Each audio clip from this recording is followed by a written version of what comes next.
Shanti and good morning. आज जो अव्यक्त मुरली है वो 5/5/2024 की है और रिवाइज्ड कोर्स की जो मुरली है वो 15/11/99 की है। तो आज की अव्यक्त मुरली का टॉपिक है बाप समान बनने का सहज पुरुषार्थ, आज्ञाकारी बनो। अगर भगवान शिव, ब्रह्मा बाबा दोनों का कंबाइंड रूप बाप दादा बनना है तो बाप दादा बनना है अर्थात उन समान बनना है, तो उसका इजी वे आउट जो बाबा ने बताया है कि जो भी बाबा श्रीमत देते हैं उस श्रीमत पर हमें पूरा पूरा उतरना है अर्थात आज्ञाकारी बनना है। अगर हम आज्ञाकारी बन जाते हैं तो बाप समान इक्विवेलेंट टू गॉड बन जाते हैं। गॉड बनते तो नहीं, उन समान बन जाते हैं। जो भी ज्ञान गुण शक्तियाँ परमात्मा की हैं वो हम बच्चों में आ जाती हैं तो हम सतयुगी देवी देवता बन जाते हैं। तो बाबा ने सहज विधि बताई कि आज्ञाकारी बनो ताकि विषम की राजाई तुम बच्चों को मिल जाए, क्योंकि विषम में सियाने समझू बच्चे चाहिए। जो सियाने और समझू बच्चे होते हैं वो सियानी दुनिया के बादशाह बनते हैं, समझदार दुनिया के बादशाह बनते हैं। तो बाबा कौन सी श्रीमत देकर हमको समझदार बनाते हैं, हमको सियाने बनाते हैं और सियाने बनाकर हमको सियानी दुनिया के बादशाह बना देते हैं, प्रिंस प्रिंसेस बना देते हैं और देवी देवता धर्म की आत्माओं के मेंबर्स भी बना देते हैं नंबर अनुसार। तो हमें आज्ञाकारी बनना है। आओ अब हम देखें कि बाप दादा के अव्यक्त महावाक्य कैसे चलते हैं।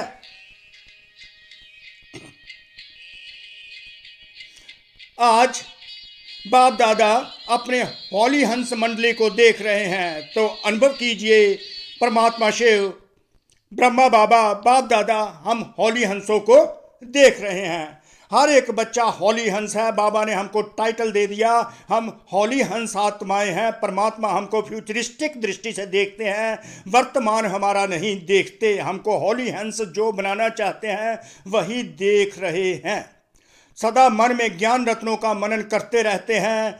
हौली हंस का काम है व्यर्थ के कंकर छोड़ना और ज्ञान रत्नों का मनन करना। तो हौली हंस की डेफिनेशन भी बाबा ने बता दी। जो बच्चे ज्ञान रत्नों का मनन करते रहते हैं वो हौली हंस हैं और व्यर्थ के कंकर पत्थर छोड़ देते हैं। एक एक रत्न कितना अमूल्य है। हर एक बच्चा ज्ञान रत्नों की खान बन गए हैं। अंडरलाइन हर एक बच्चा, अब आप चेक कर सकते हो कितना कितना ज्ञान रत्न हमारे मनन चिंतन में चलते रहते हैं। वही मनन चिंतन हमारी ज्ञान रत्नों की खान बनता जाता है अर्थात ट्रेजर बनता जाता है, खजाने के रूप में बदलता जाता है।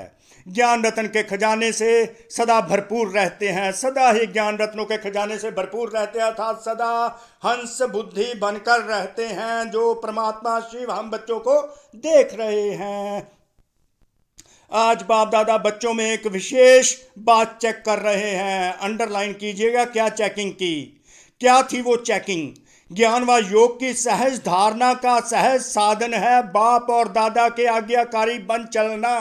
अंडरलाइन, अगर ज्ञान और योग की धारणा करनी है तो हमें बाप दादा के आज्ञाकारी बनकर, ओबीडियंट बनकर चलना है। वो ओबीडियंसी है क्या, वो आगे चलती है। बाप के रूप में भी आज्ञाकारी, क्योंकि परम पिता परमात्मा ही हमारे बाप हैं, वही हमारे परम पिता हैं, वही हमारे सुप्रीम टीचर हैं, वही सदगुरु हैं। तो तीन रूपों में आज्ञाकारी हमको बनना है। बाप के भी रूप में आज्ञाकारी, शिक्षक के रूप में भी आज्ञाकारी और सतगुरु के रूप में भी आज्ञाकारी। तीनों ही रूपों में आज्ञाकारी बनना अर्थात सहज पुरुषार्थी बनना, क्योंकि तीनों ही रूपों से बच्चों को आज्ञा मिली हुई है। तीनों रूपों से आज्ञाकारी बन जाते हैं, बाबा की बात को मानते हैं, बाबा के डायरेक्शंस को पूरा पूरा मानते हैं, उन पर चलते हैं व्यवहारिक जीवन में। तो बाप समान बन जाते हैं। तीनों ही रूपों में आज्ञाकारी बनना था सहज पुरुषार्थी बनना, क्योंकि तीनों ही रूपों से बच्चों को आज्ञा मिली है। बाप रूप में भी आज्ञा, शिक्षक रूप में भी आज्ञा, सदगुरु के रूप में भी आज्ञा। जब तीनों रूप में आज्ञा कंबाइंड हो जाती है तो सहज पुरुषार्थी बन जाते हैं, आज्ञाकारी बन जाते हैं, बाप समान बन जाते हैं। अमृत वेले से लेकर रात तक हर समय हर कर्तव्य की आज्ञा मिली हुई है। आज्ञा के प्रमाण चलते रहें तो किसी भी प्रकार का मेहनत व मुश्किल अनुभव नहीं होगी। हर समय के मनसा, संकल्प, वाणी और कर्म तीनों ही प्रकार की आज्ञा स्पष्ट मिली हुई है। सोचने की भी आवश्यकता नहीं कि यह करें या ना करें, यह राइट है या रॉन्ग है। सोचने की भी मेहनत नहीं। परमात्मा आज्ञा है ही सदा श्रेष्ठ। तो परमात्मा आज्ञा जो होती है, डायरेक्शन होती हैं, वो अल्टीमेट होती हैं। तो सभी हर प्रकार की मेहनत से हम छूट जाते हैं, तो उस डायरेक्शंस के फुट स्टेप्स पर हम चलते रहते हैं, तो इजी वे आउट हमको मिल जाता है बाप समान बनने का। तो सभी कुमार जो आए हैं, बहुत अच्छा संगठन है। तो हर एक ने बाप का बनते ही बाप से वायदे किए। जब बाप के बने हैं तो सबसे पहले कौन सा वायदा किया? बाबा तन मन धन जो भी है, कुमारों के पास धन तो ज़्यादा होता नहीं, फिर भी जो है सब आपका है। तो बच्चों ने ये प्रॉमिस किया, नॉट ओनली कुमार्स, तो जो भी बाबा के सामने इस समय अव्यक्त मुरली सुनते हैं, उन सब ने ये प्रॉमिस किया, बाबा तन मन धन जन सब आपका है, ये वायदा है, हमारा प्रॉमिस है। ये वायदा किया है क्या? तन भी, मन भी, धन भी और संबंध भी सब आपसे यह भी वादा पक्का किया है। जब तन मन धन संबंध सब आपका है, बाबा का है, तो मेरा क्या रहा? फिर बैगर बन गया? फिर कुछ मेरा पन है क्या? होता ही क्या है? तन मन धन जन। जन मीन संबंध, संपर्क, जिसके भी कॉन्टेक्स्ट में आते हैं, रिलेशंस में आते हैं, सब बाप के हवाले कर लिया। प्रवृत्ति वर्ग वालों ने किया है क्या? मधुबन वालों ने किया है क्या? पक्का है ना? जब मन भी बाप का हुआ, मेरा मन तो नहीं है ना, या मन मेरा है, मेरा समझकर यूज करना है क्या? जब मन बाप को दे दिया तो यह भी आपके पास अमानत है। बाबा ने कहा कि अमानत ट्रस्टी होकर इसको यूज करो। तो मन बाप को दे दिया तो यह भी आपके पास अमानत है। जो मेरा मन है इस समय बाप की अमानत है। अमानत में ख्यानत नहीं होने देनी। फिर युद्ध किसमें करते हो? मेरा मन परेशान है, मेरे मन में व्यर्थ संकल्प आते हैं, मेरा मन विचलित होता है। जब मेरा है ही नहीं, अमानत है, फिर अमानत को मेरा समझकर यूज करना, क्या यह अमानत में ख्यानत नहीं है? माया के दरवाजे हैं मैं और मेरा, अंडरलाइन माया के दरवाजे हैं मैं और मेरा। सारा जो क्लेश दुनिया में है वो मैं और मेरा पर ही टिका हुआ है। तो तन भी अपना नहीं, फिर ये देह का भी कहाँ से आया? मन भी आपका नहीं, तो मेरा कहाँ से आया? तेरा है या मेरा है? बाप का है या सिर्फ कहना है, करना नहीं है? कहना बाप का और मानना मेरा। सिर्फ पहला वायदा याद करो कि ना बॉडी कॉन्शियस की मैं है ना मेरा, बॉडी कॉन्शियस की ना मेरा मैं है ना मेरा। तो बाबा कैसे मैं और मेरा को हमसे छुड़वाते हैं? तो जो भी आज्ञा है, तन को भी अमानत समझो, मन को भी अमानत समझो, फिर मेहनत की जरूरत है ही क्या? कोई भी कमजोरी आती है तो इन दो शब्दों से आती है। देखिए, कोई भी कमजोरी आती है इस जगत में, इस संसार में, इन दो शब्दों से, माया के दो शब्दों से आती है, मैं और मेरा।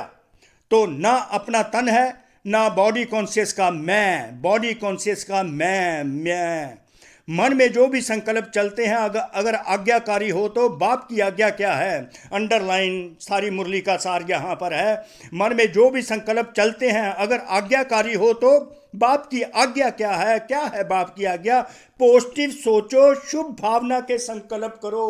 पॉजिटिव सोचो, शुभ भावना के संकल्प करो। ट्रिपल अंडरलाइन कीजिए। सारी मुरली में ये टेक अवे है। फालतू संकल्प करो, यह बाप की आज्ञा है क्या? नहीं। तो जब आपका मन नहीं है फिर भी व्यर्थ संकल्प करते हो तो बाप की आज्ञा को प्रैक्टिकल में नहीं लाया ना। सिर्फ एक शब्द याद करो कि फिर भी व्यर्थ संकल्प करते हो तो बाप की आज्ञा को प्रैक्टिकल में नहीं लाया। सिर्फ एक शब्द याद रखो कि मैं परमात्मा आज्ञाकारी बच्चा हूं। अंडरलाइन, मैं परमात्मा आज्ञाकारी बच्चा हूं। रोज सुबह उठते याद रखो, मैं परमात्मा आज्ञाकारी बच्चा हूं। परमात्मा का आज्ञाकारी बच्चा, यह याद रखना है। और पॉजिटिव सोच और शुभ संकल्प याद रखने हैं। इस मुरली से टेक अवे है, बाबा की यह आज्ञा है या नहीं, वह सोचो। जो आज्ञाकारी बच्चा होता है वह सदा बाप को स्वतः ही याद होता है, स्वतः ही प्यारा होता है, स्वतः ही बाप के समीप होता है। एक तो याद रहता है, बाप याद रखता है, बाप को प्यारा होता है, बाप अपने अपने समीप रखता है। तो चेक करो, बाप के समीप या बाप का आज्ञाकारी हूँ? चेक करो, बाप के समीप बाप का आज्ञाकारी बच्चा हूँ? क्या बाप की जो आज्ञाएं हैं, पॉजिटिव सोच और शुभ भावना के संकल्प आते हैं? मैं और मेरा जो बॉडी कॉन्शियस का, उसको मैंने छोड़ दिया है? ये सारी चेकिंग करनी है। एक शब्द तो अमृत वेले याद कर सकते हो, मैं कौन? मन ने पूछा मैं कौन? आत्मा ने जवाब दिया आज्ञाकारी हूं, या कभी कभी और कभी आज्ञा से किनारा करने वाले। बाप दादा सदा कहते हैं कि किसी भी रूप में अगर एक बाबा का एक संबंध ही याद रहे, दिल से निकले बाबा, तो समीपता का अनुभव करेंगे। मंत्र मुआफिक नहीं कहो बाबा बाबा या राम राम कहते हैं, आप बाबा बाबा कहते, लेकिन दिल से निकले बाबा। आत्मा बोले बाबा, परमात्मा को आत्मा बोले। हर कर्म करने के पहले चेक करो कि मन के लिए, तन के लिए, धन के लिए बाबा की आज्ञा क्या है। कुमारों के पास चाहे कितना भी थोड़ा सा धन है, लेकिन जैसे बाप ने आज्ञा दी है कि धन का पोता मेल किस प्रकार से रखो, वह रखा है क्या? तो बाबा ने यहाँ समझाया कि कैसे इकोनॉमी एक्सरसाइज करनी है। तो बाबा की श्री माता, धन के लिए इकोनॉमी, मन के लिए इकोनॉमी, तन के लिए इकोनॉमी, जन के लिए भी इकोनॉमी। तो धन को कहाँ, क्या उसका हिसाब किताब रखना है कि मैं कहाँ कहाँ पर धन का खर्चा करता हूँ, धन को कहाँ और कैसे यूज़ करता हूँ। ऑस्टेरिटी मेजर्स हैं बाबा जो सिखाते हैं बच्चों को कि we must be austere in respect of spending our money, hard earned money. धन को कहाँ और कैसे यूज़ करना है, मन को भी कहाँ कहाँ और कैसे यूज़ करना है, तन को भी कहाँ लगाना है। ये सब पोता मेल चाहिए, जो बाबा ने आज पोता मेल के लिए पॉइंट भी दे दिए कि मैं धन को कैसे यूज़ करता हूँ, तन को कैसे यूज़ करता हूँ, मन को कैसे यूज़ करता हूँ। इसको भी पोता मेल में सारा रिकॉर्डिंग चेक करते जाना है और लिखते जाना है डेली पोता मेल में। तो ये डायरेक्शंस हैं बाबा की श्रीमत, ये आज्ञाकारी बनकर हम फॉलो करें। आप दादियाँ जब धारणा की क्लास कराती हो तो समझाती है ना कि धन को कैसे यूज़ करो, क्या पोता मेल रखो। कुमारों को पता है पोता मेल कैसे रखना है, कहाँ लगाना है, यह मालूम है क्या? थोड़े हाथ उठा रहे हैं बच्चों ने, थोड़ों ने हाथ उठाया, नए नए भी हैं, इन्हों को मालूम नहीं। इन्हों को यह ज़रूर बताना कि क्या क्या करना है, डायरेक्शंस दी हैं दादियों को। निश्चिंत हो जाए, बोझ नहीं लगे, क्योंकि आप सबका लक्ष्य है कुमार माना डबल, गुबार माना लाइट, डबल लाइट। जो डायरेक्शंस पर रहते हैं, वो जो बाबा की श्रीमत मानते हैं, आज्ञाकारी बच्चे होते हैं, वो डबल राइट रहते हैं।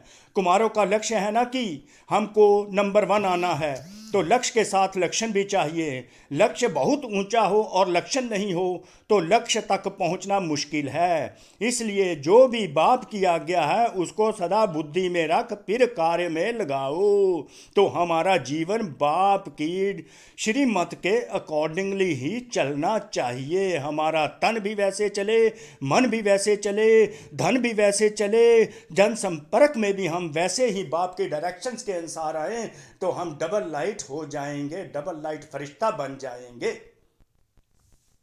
बाप दादा ने पहले भी समझाया कि ब्राह्मण जीवन के मुख्य खजाने हैं संकल्प, समय और श्वास। 3 खजाने ब्राह्मण जीवन के हैं, संकल्प, समय और श्वास। Very important.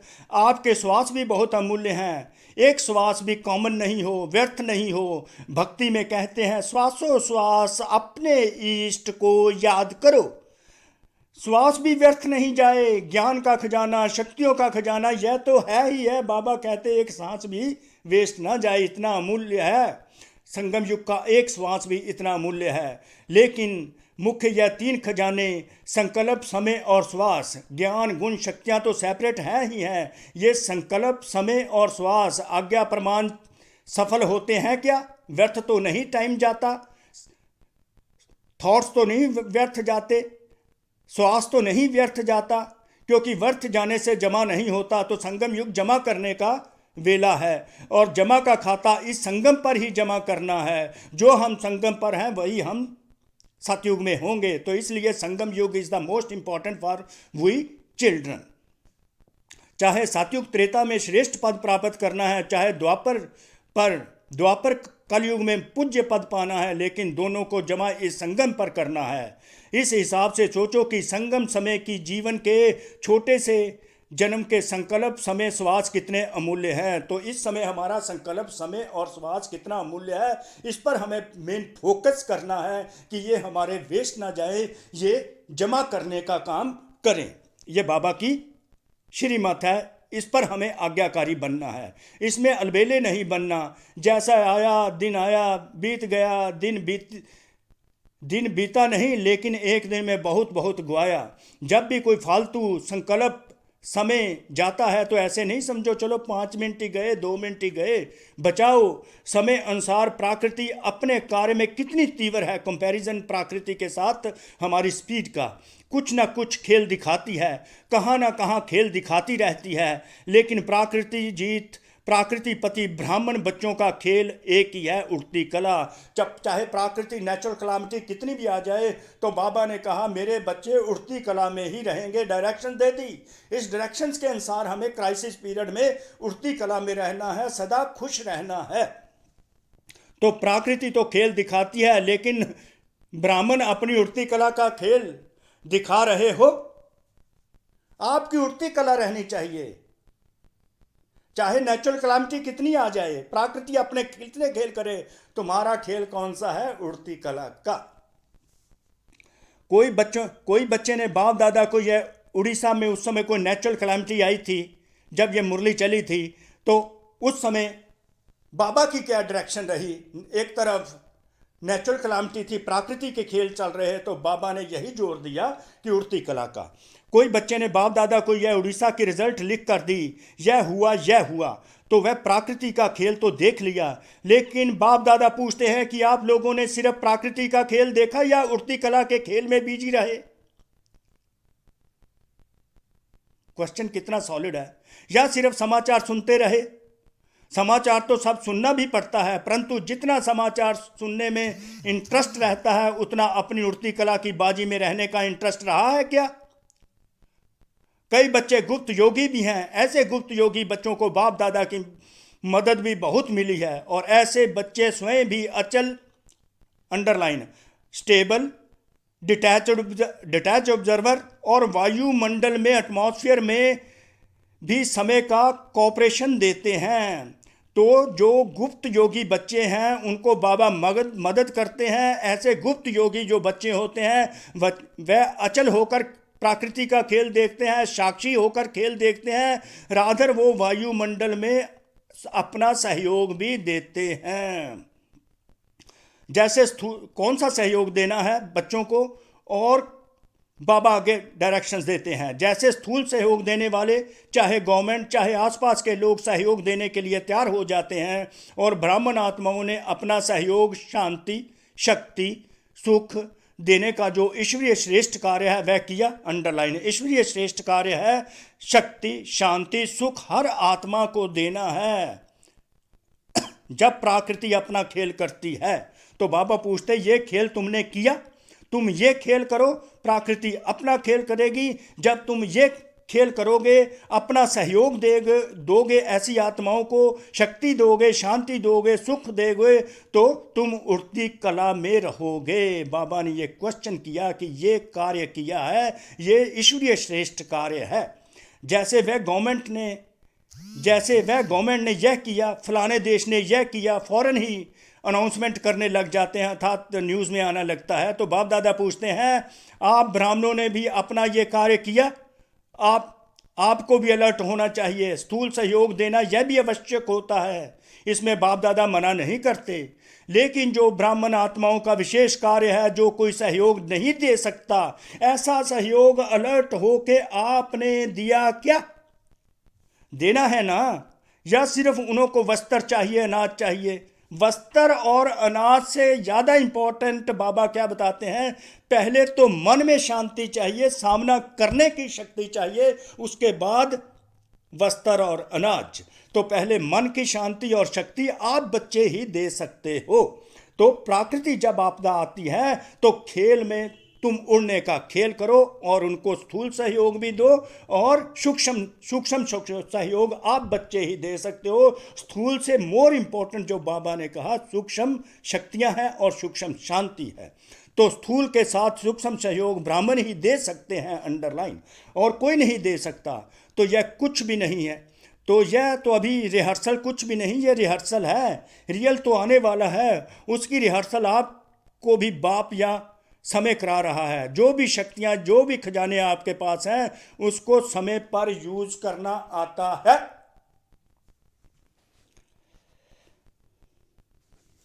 कुमार क्या करेंगे? शक्तियां जमा है क्या? यूज करना आता है क्या? हाथ तो बहुत अच्छा उठाते हैं, अभी प्रैक्टिकल में दिखाना है, साक्षी होकर देखना भी है, सुनना भी है, सहयोग देना भी है। आखिरी रियल जब पाठ बजेगा उसमें साक्षी और निर्भय होकर देखेंगे और पाठ भी बजाएंगे। कौन सा पाठ? दाता के बच्चे, अंडरलाइन, दाता के बच्चे दाता बन जाओ। आत्माओं को चाहिए वह जो आत्माओं को चाहिए वह देते रहो। तो मास्टर दाता है ना, स्टॉक जमा करो, जितना स्टॉक अपने पास जमा होता जाएगा तो दाता बन सकेंगे। अंत तक अपने लिए ही जमा करते रहेंगे तो दाता नहीं बन सकेंगे। अनेक जन्म जो श्रेष्ठ पद पाना है वह प्राप्त नहीं कर सकते। इसलिए एक तो अपने पास स्टॉक जमा करो। शुभ भावना, श्रेष्ठ भावना का भंडार सदा भरपूर हो। शुभ भावना, शुभ कामना का श्रेष्ठ भंडार सदा भरपूर हो। शुभ भावना, श्रेष्ठ भावना का भंडार सदा भरपूर हो। Triple underline, take away from this murli. दूसरा, जो शक्तियां विशेष शक्तियां, वह शक्तियां जिस समय जिसको चाहिए वो दे सको। अभी समय अनुसार सिर्फ अपने पुरुषार्थ में संकल्प और समय दो, साथ साथ दाता बन विश्व को भी सहयोग दो। अपना पुरुषार्थ तो सुनाया, अमृत वेले ही यह सोचो कि मैं आज्ञाकारी बच्चा हूँ। हर कर्म के लिए आज्ञा मिली हुई है। उठने की आज्ञा, सोने की आज्ञा, खाने की आज्ञा, कर्म योगी बनने की आज्ञा, हर कर्म की आज्ञा मिली हुई है। आज्ञाकारी बनना यही बाप समान बनना है। बस श्रीमत पर चलना, ना मनमत ना परमत, ना कोई एडिशन करनी है। कभी मन मत पर कभी पर मत पर चलेंगे तो मेहनत करनी पड़ेगी, सहज नहीं होगा, क्योंकि मन मत पर मत उड़ने नहीं देती। मन मत पर मत बोझ वाली है और बोझ उड़ने नहीं देगा। श्रीमत डबल लाइट है। श्रीमत पर चलना अर्थात सहज बाप समान बनना। श्रीमत पर चलने वाले को भी कोई परिस्थिति नीचे नहीं ला सकती। तो श्रीमत पर चलना आता है। तो बाबा आगे कहते हैं कि यूथ जो ग्रुप है उस पर गवर्नमेंट का भी अटेंशन जाएगा। अब तो जाने लग पड़ा है, लेकिन तब जाएगा जब बाप विघ्न विनाशक बनेंगे। विघ्न विनाशक नाम है क्या? आप लोगों का ये नाम है। विघ्नों की हिम्मत नहीं जो कुमारों का आप लोगों का सामना कर सके, तब कहेंगे विघ्न विनाशक। विघ्न की हार भले हो लेकिन वार नहीं करे विघ्न। विघ्न विनाशक बनने की हिम्मत है क्या? या वहां जाकर पत्र लिखेंगे, दादी बहुत अच्छा था लेकिन पता नहीं क्या हो गया। ऐसे तो नहीं लिखेंगे। यही खुशखबरी लिखो, ओके वेरी गुड, विघ्न विनाशक हूं, ऑब्स्टेकल फ्री, बस एक अक्षर लिखो, ज्यादा लंबा पत्र नहीं, ओके अच्छा।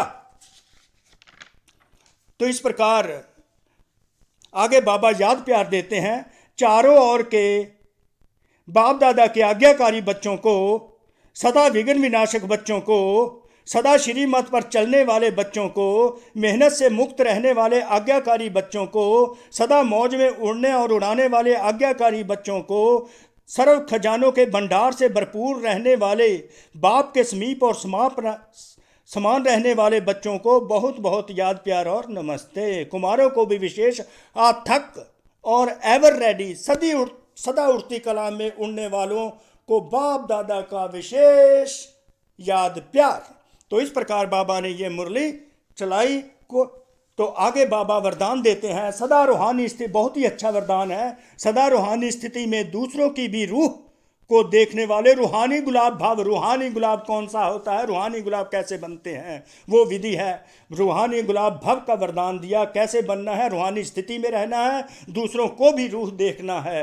अगर ये आपकी रूहानी जो खुशबू होगी अनेक आत्माओं का कल्याण करेगी। रूह गुलाब अर्थात जिसमें सदा रूहानी खुशबू हो। रूहानी खुशबू वाले जहाँ भी देखेंगे, जिसको भी देखेंगे तो रूह को ही देखेंगे, शरीर को नहीं देखेंगे, बॉडी कॉन्शियस को नहीं रहेंगे, सोल कॉन्शियस होकर ही देखेंगे, सोल कॉन्शियस ही उनकी दृष्टि होगी। तो स्वयं भी सदा रूहानी स्थिति में रहो और दूसरों की भी रूह को ही देखो। जैसे बाप ऊंचे से ऊंचा है, ऐसे ही उसका बगीचा, बच्चों का बगीचा, फूलों का बगीचा भी ऊंचे से ऊंचा है। जिस बगीचे का विशेष श्रृंगार रूहे गुलाब आप बच्चे हो, तो बाबा के बगीचे का श्रृंगार हम बच्चे हैं, हम रूहे गुलाब बाबा के बगीचे को सजाते हैं। तो बाबा अंडरलाइन है आगे एक लाइन, आपकी रूहानी खुशबू अनेक आत्माओं का कल्याण करने वाली है। स्लोगन, मर्यादा तोड़कर किसी को सुख दिया तो वह भी दुख के खाते में जमा हो जाएगा।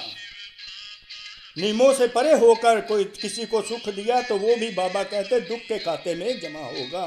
तो ये रही आपकी मुरली। कोटि कोटि शुक्रिया उस भगवान शिव का, ब्रह्मा बाबा का, बाप दादा का, जिन्होंने ये मुरली चलाई और इंस्पायर करके आप तक ये मुरली पहुंची। आपने सुनी तो ये बाबा की दुआएं आपको मिल गई। मुझ आत्मा को भी बाबा की दुआ है, हम इस दुआ से आगे बढ़ते चले। शुक्रिया शुक्रिया शुक्रिया।